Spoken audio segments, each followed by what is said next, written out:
Friends, अपना last topic चल रहा था बेसिक्स ऑफ बायोलॉजी। बायोलॉजी के आधारभूत नियम क्या होते हैं उन सब के बारे में देख रहे थे। कुछ साइंटिस्ट के बारे में भी अपन ने देखा था और विज्ञान की कुछ शाखाएं, विज्ञान की कुछ ब्रांच देखी थी।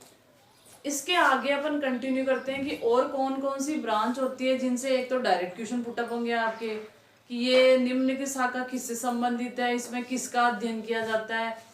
इसके अलावा अपन जो आगे टॉपिक्स पढ़ेंगे उनमें भी ये सब इंक्लूड होगा। कंटिन्यूटी में क्या होगा, जैसे आप जेनेटिक्स पढ़ रहे हो तो जेनेटिक्स से रिलेटेड क्वेश्चन आएगा, तो आपको ये पता होना चाहिए कि जेनेटिक्स एक्चुअल में है क्या, इस ब्रांच में एक्चुअल में दे क्या रखा है। तो ये सारे टॉपिक्स हैं आपके। तो अपन कंटिन्यू करते हैं। कल लास्ट में अपन ने देखा था कवक विज्ञान। लास्ट में था आपका कवक विज्ञान, जिसको बोलते हैं माइकोलॉजी। कवक विज्ञान, कवक विज्ञान। तो आपको इसकी इंग्लिश आना भी जरूरी है क्योंकि क्वेश्चन इसी से पूछा जाता है। माइकोलॉजी, कवकों का अध्ययन क्या कहलाता है आपका? माइकोलॉजी। अब इसमें देखेंगे कि कवक क्या होते हैं, इनके कौन कौन से ग्रुप्स होते हैं, कवक से क्या क्या आपको प्राप्त होता है। जैसे अपन बात करें कि कवक आप लोगों ने मोस्टली देखा होगा कवक के हानिकारक प्रभाव होते हैं पर इसके लाभदायक प्रभाव भी होते हैं। जैसे कवक, जिसको अपन फंगस कहते हैं, ये क्या करती है आपके खाद्य पदार्थों को खराब कर देती है। कवक क्या करता है आपके खाद्य पदार्थों को खराब कर देता है। जैसे आपके रोटी पे फफूंद लग जाती है तो वो एक तरह से कवक है। इसके अलावा बारिश के टाइम में क्या होता है, आपके चमड़े की जो भी कपड़े वगैरह हैं, लेदर को क्या कर देती है, डिस्ट्रॉय कर देती है। अचार है, अगर वो तेल के उसके ऊपर तेल नहीं रहेगा तो उसमें भूफड़ आ जाएगी, वो क्या है आपके एक तरह से कवक है। तो कवक के हानिकारक प्रभाव भी है और लाभदायक प्रभाव। अब देखो पेनिसिलियम नोटेटम, पेनिसिलियम नोटेटम, ये कवक का नाम है। पेनिसिलियम नोटेटम क्या है आपका? कवक का नाम है। इस पेनिसिलियम नोटेटम से क्या किया जाता है? आपको ताज्जुब होगा कि जो सबसे पहले एंटीबायोटिक डिस्कवर की थी, सबसे पहले जो एंटीबायोटिक डिस्कवर की गई थी उसका नाम था पेनिसिलियम। पेनिसिलियम। तो पेनिसिलियम नोटेटम से क्या होती है आपकी? पेनिसिलियम दवाई प्राप्त की जाती है, औषधि प्राप्त की जाती है और इसका उपयोग होता है आपके मलेरिया के उपचार में, मलेरिया के उपचार में। तो इस तरीके से अपन देखेंगे कि कवक को अपन डिटेल से पढ़ेंगे कवक के बारे में कि कवक क्या होता है। अभी अपन साइंस की आधारभूत शाखाएं देख रहे हैं जिनका उपयोग कहाँ कहाँ होता है और इनकी डिटेल से अपन टॉपिक वाइज स्टडी करेंगे। तो अपन कवक विज्ञान के बाद में देखते हैं और भी साइंस की बहुत सारी शाखाएं हैं जिनके बारे में अपन अध्ययन करेंगे। तो ऐसे इनका इंपॉर्टेंस है। अगली शाखा देखते हैं कवक विज्ञान के अलावा क्या क्या हो सकती है जो आपके सिलेबस में भी है, इसके अलावा आपके लिए इंपॉर्टेंट है। तो अपन अगली शाखा देखते हैं जैसे ब्रायोलॉजी। ब्रायोलॉजी मतलब ब्रायोफाइटा का अध्ययन, ब्रायोफाइटा का अध्ययन। अब ब्रायोफाइटा क्या है? इनको पादप जगत का क्या कहा जाता है? उभयचर कहा जाता है। उभयचर क्यों कहा जाता है? क्योंकि ये जनन के लिए किस पर निर्भर है? आपके जल पे निर्भर है। तो इन सब की स्टडी तो इनके नाम से आप इजीली बता सकते हो, ब्रायोलॉजी, टेरिडोलॉजी, जिम्नोलॉजी। ये सब सिंपल से। कुछ शाखाएं कैसे आपकी कॉम्प्लिकेटेड है, उनके नाम से आपको पता नहीं चलता कि ये किससे रिलेटेड है, तो वो अपन इंपॉर्टेंट। जैसे ब्रायोफाइटा या ब्रायोलॉजी मतलब ब्रायोफाइटा की स्टडी, जिम्नोलॉजी यानी जिम्नोस्पर्म की स्टडी, टेरिडोलॉजी यानी टेरिडोफाइट्स की स्टडी। तो वो शाखाएं देखेंगे जिनसे आपको देख के अपन पता नहीं कर सकते। अब जैसे है लाइकेनोलॉजी मतलब लाइकेन्स का स्टडी, लाइकेन्स का। अब आपके एक शाखा आती है ओलिरियो कल्चर। देखो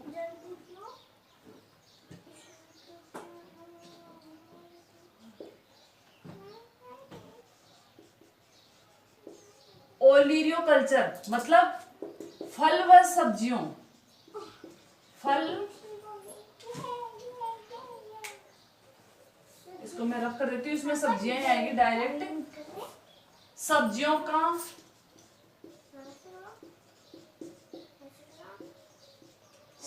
के उत्पादन का अध्ययन मतलब साइंस की वो शाखा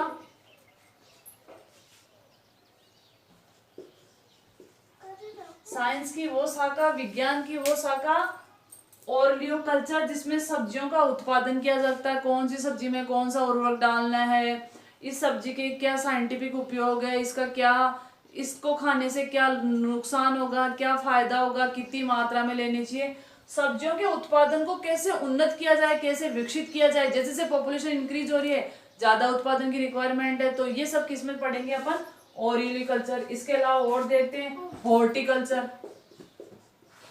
हॉर्टिकल्चर, हॉर्टिकल्चर क्या होती है, इसको आपको ऐसे पूछा जाएगा। हॉर्टिकल्चर का मतलब ये है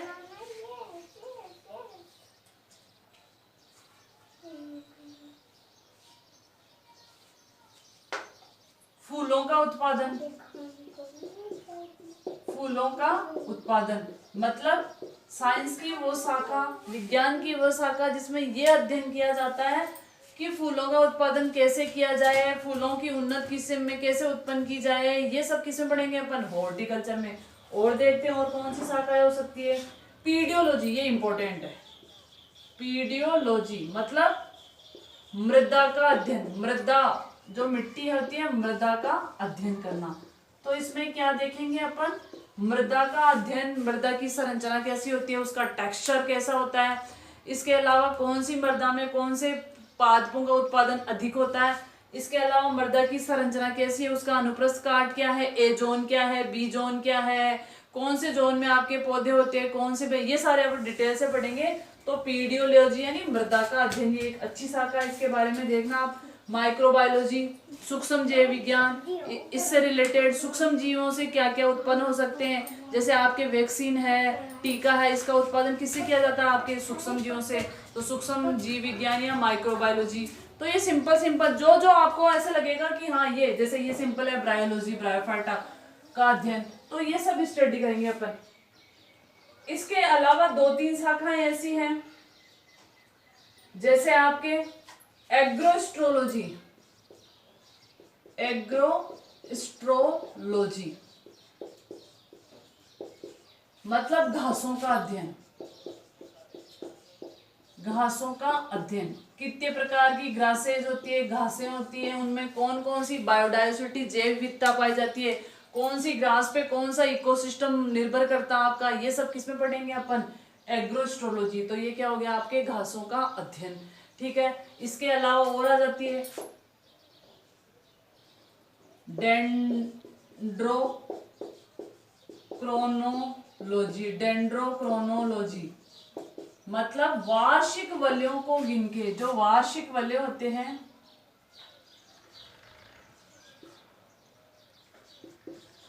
वार्षिक वलयों को गिनकर पादपों की आयु का पता लगाना, पादपों की आयु का पता लगाना। साइंस की वो ब्रांच, साइंस की वो शाखा, देखो कोई भी पादप होता है उसमें वलय बनती है, जैसे जैसे उसकी एज बढ़ती जाती है उसमें हर साल एक नई वलय बनती है। शरद ऋतु में अलग वलय बनती है, वर्षा ऋतु में, सॉरी ग्रीष्म ऋतु में अलग वलय बनती है, वो भी अपन आगे डिटेल से पढ़ेंगे। तो डेंड्रोक्रोनोलॉजी वार्षिक वलयों को गिनकर पादपों की आयु का पता लगाना, ये भी क्या आपकी साइंस की एक शाखा है, ये बॉटनी से रिलेटेड शाखा है। तो इनका बॉटनी में तो ये क्वेश्चन पूछा जा सकता है आपसे, डेंड्रोक्रोनोलॉजी इज रिलेटेड, डेंड्रोक्रोनोलॉजी किससे संबंधित है, तो पादपों की आयु का पता लगाना, वार्षिक वलयों को, ठीक है। तो ये थी आपकी बहुत कई शाखाएं, और भी बहुत सारी शाखाएं हैं, तो अपन इसको डिटेल से पढ़ते रहेंगे। नेक्स्ट अपन देखते हैं कि अपन ने पढ़ा पादप ये है, जंतु ये है, अब देखते हैं कि सजीवों के लक्षण क्या क्या होते हैं। अपना अगला टॉपिक है सजीवों के लक्षण। सजीवों के लक्षण मतलब आप किस बेसिस पे कह सकते हो, किस आधार पे कह सकते हो कि ये सजीव है, ऐसे क्या क्या लक्षण नजर आते हैं आप कि आप ये जवाब दोगे कि ये पौधा, ये जंतु, ये जीव क्या है, आपका सजीव है। तो सजीवों के जो आधारभूत लक्षण है वो हर में पाए जाएंगे। सबसे पहला है आपका वृद्धि। सजीव क्या करते हैं, कैसा भी सजीव हो वृद्धि करेगा।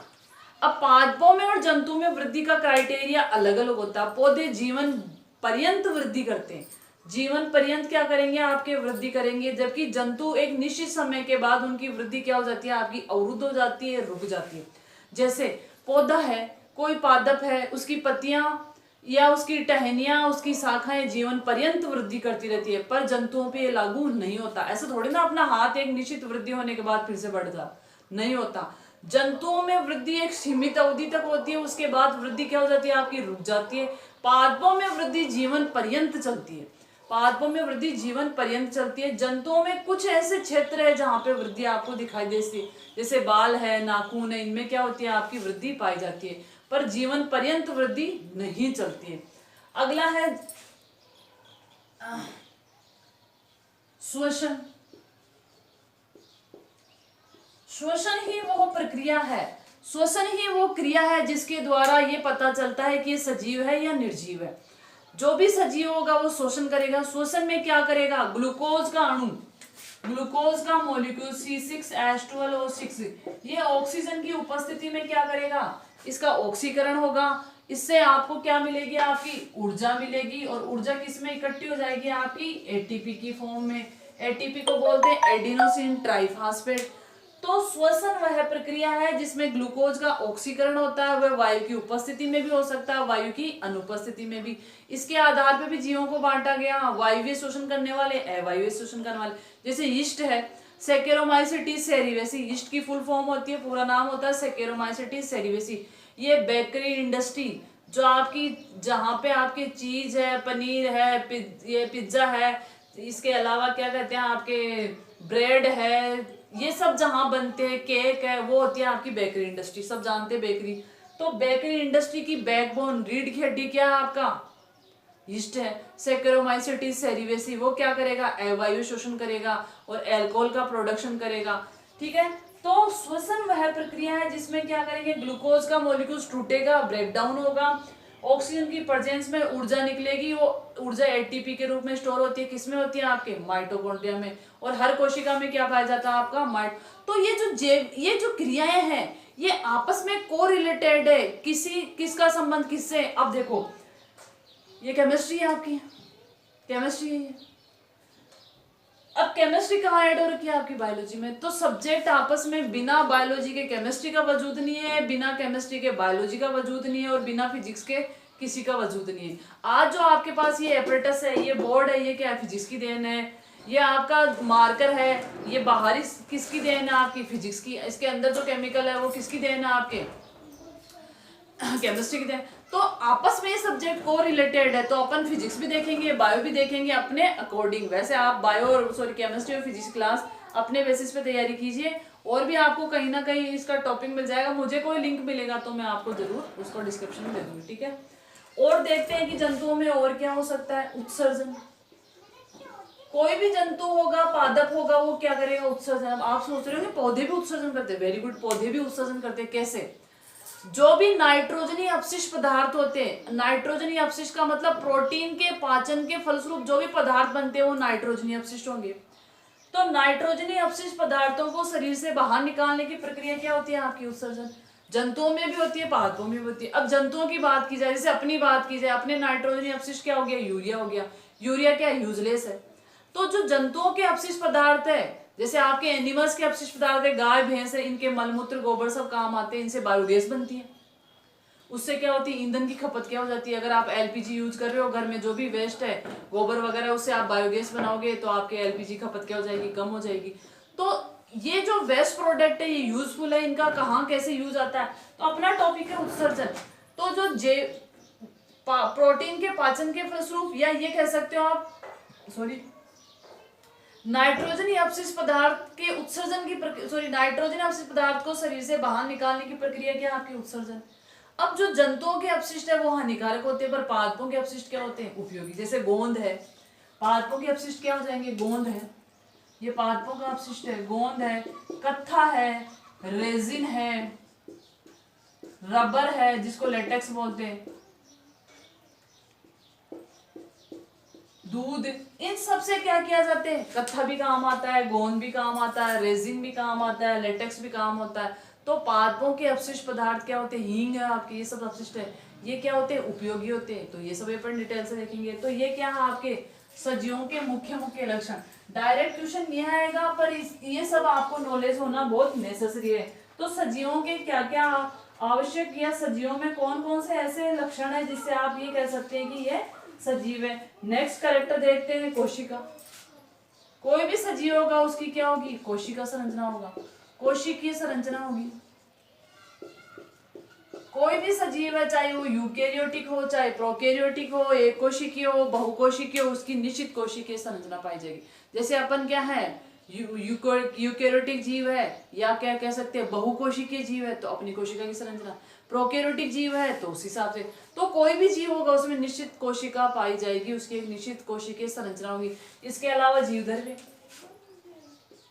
जीवधर्व्य जीवधर्व्य क्या होता है, जीवन का भौतिक आधार। कोई भी जीव होगा उसमें एक निश्चित जीवधर्व्य होगा। कोशिका के अंदर क्या पाया जाता है, आपका जीवधर्व्य पाया जाता है। इसमें 95 से लेकर 98% तक वाटर होता है। और इसी जीवधर्व्य में, इसी प्रोटोप्लाज्म में कोशिका के जो ऑर्गेनल्स है, कोशिकांग है, वो क्या होते हैं, डूबे रहते हैं, इसके अंदर रहते हैं। अगर जीवधर्व्य खत्म हो गया तो कोशिका खत्म हो गई। तो जीवन का भौतिक आधार क्या है, जीवधर्व्य। इसमें बहुत सारी प्रोटीन्स पाई जाती हैं, बहुत सारे खनिज लवण पाए जाते हैं। इसके अलावा ऑर्गेनिक इनऑर्गेनिक सब्सटेंस पाए जाते हैं, कोशिकांग पाए जाते हैं, mitochondria, Golgi, lysosome, ribosome, nucleus, ये सब किसमें होंगे, आपके जीवधर्व्य के अंदर है। तो जीवधर्व्य भी क्या है, आपका सजीवों का लक्षण है। इसके अलावा क्या कर सकते हैं, पोषण। कोई भी सजीव होगा वो क्या करेगा, पोषण प्राप्त करेगा। पोषण पोषण किससे लेगा, आपके खाद्य पदार्थों से क्या लेगा, वो आपका पोषण लेगा। बिना पोषण के कोई भी सजीव लंबे टाइम तक सरवाइव नहीं कर पाता है। पोषण में कार्बोहाइड्रेट लेगा, विटामिन लेगा, खनिज लवण लेगा, प्रोटीन लेगा, रेशे लेगा, मतलब संतुलित आहार लेगा। अगर संतुलित आहार नहीं ले रहा तो उसके विभिन्न प्रकार की बीमारियां हो जाएगी और रोगग्रस्त होकर उसकी क्या कहेगी, उसकी स्पीसीज, उसकी जाति खत्म हो जाएगी। तो सजीव होगा वो किसी न किसी प्रकार से पोषण लेगा। वो पोषण कई तरीके से होता है, कोई अंतर्ग्रहण से करेगा, कई जैसे आपके फंजाई है, कवक क्या करता है, अपने एंजाइम को शरीर से बाहर रिलीज कर देता है और उस फूड को वहां डाइजेस्ट करेगा और फिर उसको लेता है। अपन क्या करते हैं, डायरेक्ट भोजन को अंतर्ग्रहण करते हैं, फिर उसको चबाते हैं बारीक बारीक, फिर उसके अंदर विभिन्न प्रकार के रस मिलाते हैं, एंजाइम मिलाते हैं, कई जूस मिलाते हैं और फिर उससे भोजन का पाचन होता है। तो कोई भी जीव हो, पौधे क्या है, प्रकाशनशील क्रिया कर रहे हैं, प्रकाशनीय क्रिया के द्वारा अपना भोजन बनाते हैं, वह स्वयपोषी होते हैं। ठीक है, तो ये सारी प्रक्रियाएं क्या होगी आपके सजीवों में भी। और क्या हो सकते हैं सजीवों के, और क्या लक्षण हो सकते हैं, गति। सजीवों का लक्षण क्या होता है, आपका गति। कोई भी सजीव होगा वो क्या करेगा, आपका गति करेगा, चाहे वो एक कोशिकीय हो चाहे बहुकोशिकीय हो, इसके अलावा प्रोकैरियोटिक हो यूकेरियोटिक हो, कैसा भी हो वो गति करेगा। अब जंतुओं में गति स्पष्ट नजर आती है, पादपों में गति स्पष्ट नजर नहीं आती। जैसे जंतु है, सपोज आप यहाँ से कहीं और जा रहे हो तो ये गति क्या आपकी स्पष्ट है, पर जंतुओं में गति स्पष्ट है, पादपों में स्पष्ट नहीं। जैसे कोई पौधा यहाँ से वहां नहीं जा सकता, पता आपको, पर पौधों के कुछ भागों में पत्तियां गति कर रही है, उसकी शाखाएं गति कर रही है। इसके अलावा परागकण हवा के थ्रू उड़ के गति कर रहे हैं।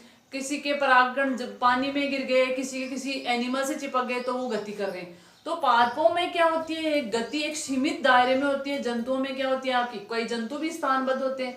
जैसे पोरीफेरा है, पोरीफेरा में स्पंज आते हैं, वो क्या होते हैं, एक जगह से फिक्स रहते हैं, स्थायी रहते हैं। तो उनमें गति कैसी होती है आपकी, स्थायी होती है। पर उनके भी स्पर्म वगैरह हैं, उनके एग है, वो क्या करते हैं आपके, गति करते हैं। तो गति क्या होती है, एक आपकी सजीवों का एक लक्षण है। अब जैसे अपन माइमोसा प्यूडिका, छुई मुई लाजवंती, ध्यान रखो ये अच्छा एग्जांपल है। माइमोसा प्यूडिका जिसको बोलते हैं अपन छुई मुई, छुई मुई, ये इसका बॉटनिकल नेम है, वैज्ञानिक नाम कह सकते हो छुई मुई। इसका दूसरा नाम है लाजवंती, लाजवंती। ठीक है, ये क्या करती है, जैसे ही इसकी पत्तियों को आप टच करते हो पत्तियां फोल्ड हो जाती है, सिकुड़ जाती है। तो इससे क्या प्रूफ हो रहा है कि यहाँ भी क्या हो रहा है, आपके मूवमेंट हो रहा है, गति हो रही है। सनफ्लावर, सूर्यमुखी का फूल, जैसे जैसे आपके सन घूमता जाता है वो अपनी अपनी डायरेक्शन चेंज करता रहता। तो इससे प्रूफ हो रहा है कि सजीवों में गति हो रही है। कोई बिल्डिंग तो नहीं मूव करती है कोई बिल्डिंग मूव, कोई पत्थर तो मूव नहीं करता, क्योंकि वो क्या आपकी निर्जीव है। तो सजीवों का एक इंपॉर्टेंट कैरेक्टर क्या है आपकी, गति होती है। अब देखते हैं प्रजनन।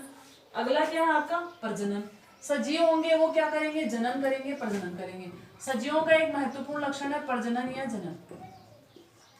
कोई भी सजीव होगा वो क्या करेगा, प्रजनन करेगा। प्रजनन वह विधि है जिसके द्वारा सजीव क्या करेगा, अपने जैसा नया जीव बनाएगा और उससे जाति की निरंतरता बनी रहेगी। पर जरूरी नहीं है हर सजीव ही प्रजनन करे। कुछ ऐसी वातावरणीय, कुछ ऐसी शारीरिक कमियों की वजह से कई बार सजीवों में क्या होता है, आपके प्रजनन नहीं हो पाता।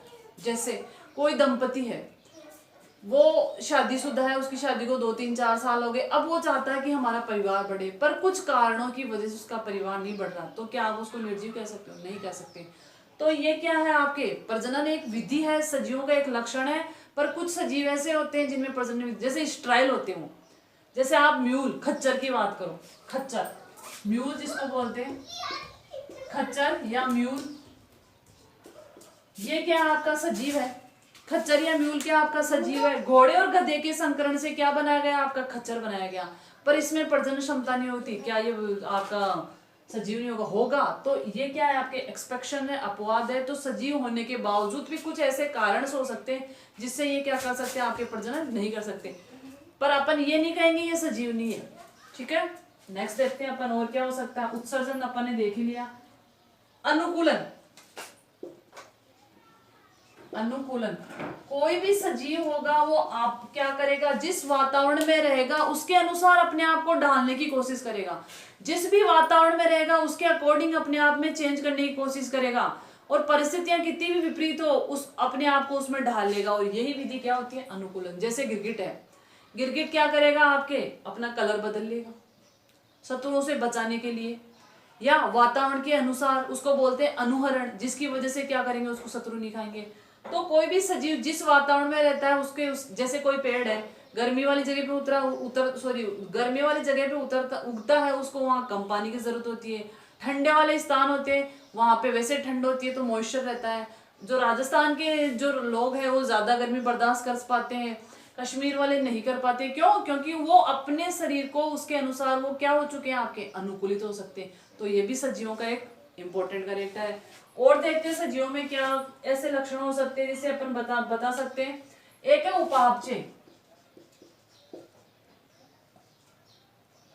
उपापचय, जो भी सजीव होंगे उनमें उपापचय क्रिया होंगी, मेटाबॉलिक रिएक्शंस होगी। जैसे मेटाबॉलिक में 2 प्रकार की क्रियाओं को सम्मिलित किया गया, उपचय और अपचय। छोटे अणु टूट के क्या करेंगे, आपके छोटे अणु जुड़ के बड़े अणु का निर्माण करेंगे छोटे अणु जुड़कर बड़े अणु का निर्माण करेंगे, और बड़े अणु टूटकर क्या करेंगे, छोटे अणु का निर्माण करेंगे। और इन सम्मिलित क्रियाओं को दोनों को क्या कहते हैं अपन, उपापचय क्रियाएं। तो अपने शरीर में जैसे भोजन का पाचन किया, भोजन को बारीक बारीक टुकड़ों में तोड़ा, वो छोटे पदार्थों में टूट गया। इसके अलावा कार्बन हाइड्रोजन ऑक्सीजन मिलके क्या बना लिया, ग्लूकोज का अणु बना लिया। कार्बन कहीं और से आ रहा है, हाइड्रोजन कहीं और से आ रहा है, ऑक्सीजन कहीं और से आ रहा है। तो ये 2 क्रियाएं साथ चलती है। छोटे अणु जुड़ के बड़े अणु बनाते हैं, बड़े अणु टूट के छोटे अणुओं का निर्माण करते हैं, और इस सम्मिलित अभिक्रिया को क्या कहते हैं अपन, उपापचय। तो सजीवों का एक महत्वपूर्ण लक्षण है उपापचय क्रियाओं का होना। तो जो भी सजीव होंगे उनमें उपापचय क्रियाएं पाई जाएगी ही जाएगी। अगर उपापचय क्रिया नहीं होगी तो वो सजीव नहीं होगा। ठीक है, अब और कैरेक्टर देखते हैं कि सजीवों में और क्या कैरेक्टर होते हैं जिससे अपन कह सकते हैं कि ये सजीव है। इंपॉर्टेंट कैरेक्टर भी है समस्थापन। एक शब्द यूज करेंगे अपन, समस्थापन। इसको बोलते हैं होम्योस्टेटिस्ट।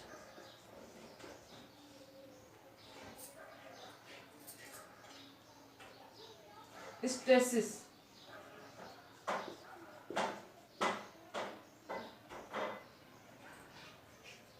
होम्योस्टेसिस। समस्थापन मतलब जो विपरीत परिस्थितियां हैं उनका प्रतिरोध करना। इसकी परिभाषा देखो भैया, ये अच्छा है और ये आपको आना ही चाहिए। समस्थापन, होम्योस्टेसिस। प्रत्येक जीव क्या करता है, परिवर्तन का विरोध करता है। प्रत्येक जीव परिवर्तन का विरोध करता है, वो कैसा भी परिवर्तन हो, परिवर्तन का विरोध करता है। प्रत्येक जीव क्या करेगा, परिवर्तन का विरोध करेगा, प्रतिरोध करेगा, प्रतिरोध करेगा और अपने आप को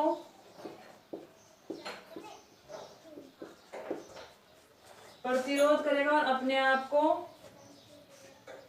संतुलित रखेगा,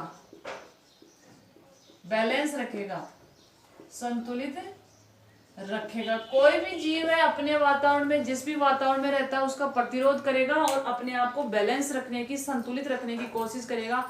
और यही क्रिया क्या कहलाती है, आपकी समस्थापन। यही क्रिया क्या कहलाती है, आपकी समस्थापन। तो जीवों में प्रत्येक परिवर्तन का प्रतिरोध, जैसे अभी आपको भी कोई कुछ कह रहा है तो आप भी क्या करोगे, डायरेक्ट उसको एक्सेप्ट नहीं करोगे, कुछ ना कुछ उसका प्रतिरोध करोगे। और अगर वो आपको सही लग रहा है तो ठीक है, वरना आप उसको रिमूव कर दोगे। तो प्रत्येक सजीव क्या करता है, परिवर्तन का प्रतिरोध करता है और अपने आप को बैलेंस रखने की कोशिश करता है। यही कंडीशन क्या कहलाती है, समस्थापन। समस्थापन परिस्थितियों को समान रखने की कोशिश करता है। तो ये था आपका समस्थापन। तो ये ऐसे लक्षण थे जो सजीवों के मुख्य मुख्य लक्षण है। अब अपन देखते हैं पादप और जंतुओं में मुख्य अंतर क्या है। ये बेसिक सा टॉपिक है जो आप 9th क्लास से 6th क्लास से 10th क्लास तक पढ़ते हो। तो अपन देखते हैं पादप और जंतुओं में मुख्य क्या अंतर है।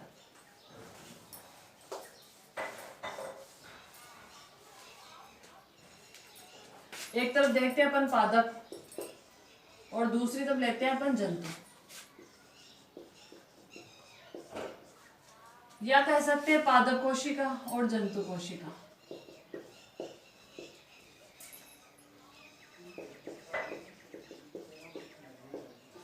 पादप कोशिका और जंतु कोशिका। पादप कोशिका में क्या होगा, सबसे पहले पादप कोशिका।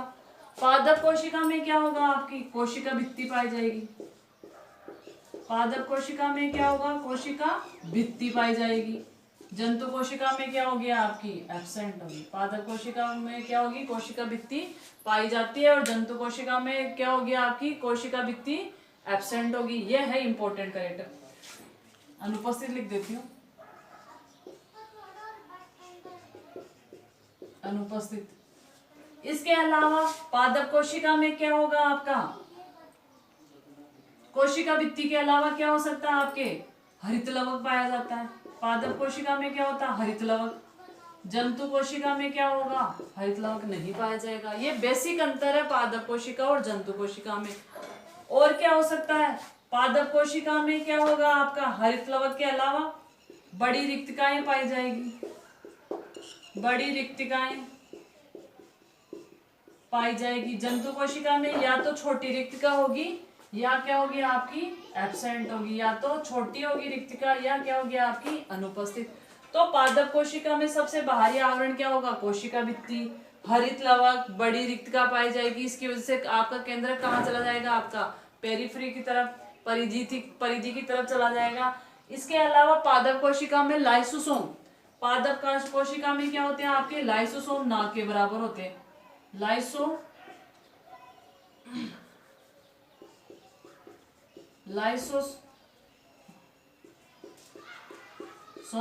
एब्सेंट होते हैं, जबकि जंतु कोशिका में क्या होते हैं, लाइसोसोम पाए जाते हैं। जंतु कोशिका में क्या होंगे, आपके लाइसोसोम पाए जाएंगे। अब देखो पादप कोशिका में बड़ी रिक्तिका पाई जाती है। इसके पीछे भी कई कारण है। इसके पीछे ये कारण है, पादप क्या करते हैं, खाद्य पदार्थों का स्वयं संश्लेषण करते हैं। अगर उनमें जगह ज्यादा होगी तो वो क्या करेंगे, भोजन को अंतर्ग्रहण करेंगे, उसका उपयोग कर लेंगे, तो जंतुओं को भोजन प्राप्त नहीं हो पाएगा।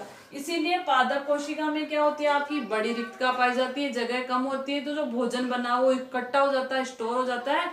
और क्या होगा, आपके जो जंतु उनको आसानी से वो खाद्य पदार्थ मिल पाएंगे। इसके अलावा और अपन जब कोशिका को डिटेल से पढ़ेंगे, पादप कोशिका और जंतु कोशिका में क्या अंतर होता है, तब इनको डिटेल से। ये क्या था, आपके पादप कोशिका और जंतु कोशिका में मुख्य अंतर था। इसके अलावा क्या होता है, पादप कोशिका क्या करेगी, आपकी प्रकाश संश्लेषण करेगी। पादप कोशिका क्या करेगी, आपकी प्रकाश संश्लेषण करेगी। जंतु कोशिका में क्या होता है, आपका प्रकाश संश्लेषण अनुपस्थित होता है। इसके अलावा और क्या हो सकता है पादप कोशिका और जंतु कोशिका में, पादप कोशिका में जो वृद्धि होगी वो जीवन पर्यंत होगी। जीवन पर्यंत चलेगी। पादप कोशिका में जो वृद्धि होगी जीवन पर्यंत होगी, और जंतु कोशिका में निश्चित समय अंतराल के बाद क्या हो जाएगी, निश्चित समय के बाद क्या हो जाएगी, आपकी वृद्धि अवरुद्ध हो जाएगी। जंतु कोशिका में क्या होगी, निश्चित समय के बाद में आपकी वृद्धि अवरुद्ध हो जाती है, जबकि पादप कोशिका में वृद्धि क्या होती है, आपकी जीवन पर्यंत चलती है। और क्या लक्षण हो सकते हैं, कोशिका द्रव्य का विभाजन। पादप कोशिका में कोशिका द्रव्य का विभाजन कैसे होता है और जंतु कोशिका में कैसे होता है। पादप कोशिका में कोशिका पट्टी का निर्माण होता है, कोशिका पट्ट के द्वारा, कोशिका पट्ट के द्वारा कोशिका का विभाजन होता है। जंतु कोशिका में क्या होगा, विदलन विधि के द्वारा, विदलन विधि के द्वारा होता है। इसके अलावा इसमें संग्रहित खाद्य पदार्थ क्या होंगे आपके, संग्रहित खाद्य पदार्थ स्टार्च के रूप में होंगे, और इसमें क्या होंगे आपके ग्लाइकोजन के रूप में होंगे। तो ये बेसिक से अंतर थे जो पादप कोशिका और जंतु कोशिका में थे। अपन डिटेल से पढ़ेंगे कि पादप कोशिका और जंतु कोशिका में क्या अंतर होते हैं। अब अपना अगला टॉपिक जो होगा वो होगा आपके कि पादप कोशिका और जंतु कोशिका में जो बेसिक अंतर है इसके आधार पर अपन देखेंगे वर्गीकरण। अब अपन देखेंगे टैक्सोनॉमी में आएंगे वर्गीकरण। ये आपका एक बेसिक फंडा की क्लास थी। अब इसके आगे जस्ट अपन देखेंगे कि पादप कोशिका, और अपना लास्ट टॉपिक था पादप कोशिका और जंतु कोशिका। इससे रिलेटेड जो भी होगा वो आप क्वेश्चन बनाइए, प्रॉब्लम हो तो आप कमेंट्स में लिखिए। इसके अलावा अगला देखेंगे वर्गीकरण देखेंगे। अब आपकी एक्चुअल क्लास स्टार्ट होती है, यहाँ से आपके हर लाइन से क्वेश्चन पुटअप होंगे। अब अपन क्या करेंगे, एनसीईआरटी, ये भी आपका एनसीईआरटी का मैटर था। अब कंटिन्यू अपन क्या करेंगे, एनसीईआरटी के मैटर को फॉलो करेंगे।